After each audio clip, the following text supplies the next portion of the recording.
রাধে রাধে। একটা চোর ছিল, তার কাজ ছিল চুরি করা। একবার সে মহাত্মা গান্ধীর ট্রলি যাচ্ছিল, মহাত্মা গান্ধীর ট্রলির ওপরে সে হামলা করে এবং সে ধরা পড়ে যায় যে সবাই তাকে ধরে নিয়ে মহাত্মা গান্ধীর সামনে নিয়ে আসে। মহাত্মা গান্ধী বলে, তুমি কেন চুরি করো? কী করব, আমার ঘরে বৃদ্ধ মা বাবা, আমার ঘর চলে না, আমাকে কেউ কোনো কাজ দেয় না, আমি তেমন পড়ালেখা শিখিনি, সেই জন্য আমি চুরি করি। আচ্ছা, তুমি চুরি করো, এটা তোমার কাজ, কিন্তু তোমাকে আমি আজকে একটা মন্ত্র শেখাচ্ছি।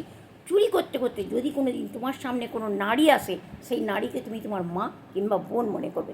ঠিক আছে প্রভু, আমি তোমার আজ্ঞা অবশ্যই পালন করব। এই বলে সে চোরটা চলে যায়। এবারে চোরটা চুরি করতে করতে একদিন রাজ্যের বাইরে একটা কুঠির থাকবে ছোট, সেই কুঠিরের কাছে যাবে চুরি করতে।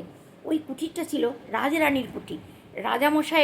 রাজামশাই রানিমাকে ত্যাগ করে রেখেছে, কারণ 12 বছর হয়ে গেল রানিমার কোনো সন্তান না হওয়ার জন্যে রানিমাকে ত্যাগ করে রাজ্যের বাইরে একটা ছোট কুঠির বানিয়ে সেখানে রেখেছে। আর রাজার লোকেরা সেখানে সাদা ড্রেসে রানিমার দেখভাল করে দূরে দূরে থাকে। রানিমা সেখানেই থাকে আজ বহু বছর থেকে। সেখানে চোরটা গিয়ে ঢুকে পড়ে।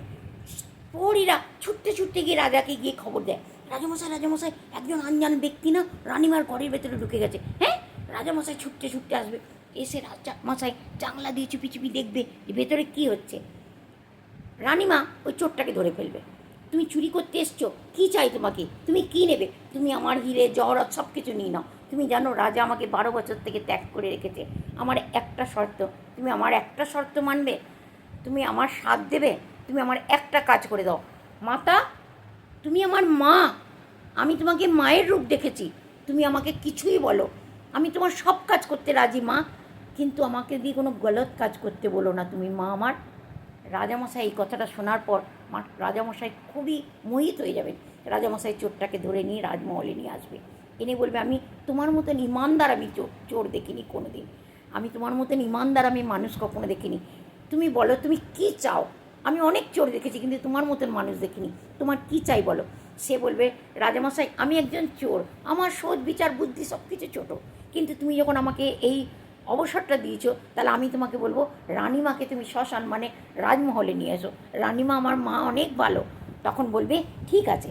রাজামশাই যাবে রানিমাকে আনতে সেই কুঠিরে।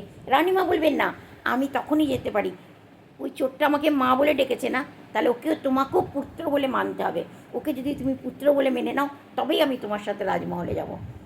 রাজা রানী দুজনে ওকে পুত্র মেনে নিল, ওর রাজ্যাভিষেক করে দিল, ওকে রাজা বানিয়ে দিল। দোস্ত, কিছুই করো, কিছুই কাজ করো, তুমি কাজ কখনো ছোট হয় না।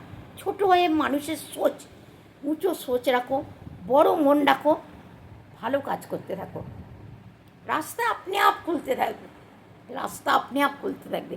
শুধু আমাদের বিচার পজিটিভ হওয়া দরকার, ব্যাস, আর কিছু চাই না। রাধে রাধে।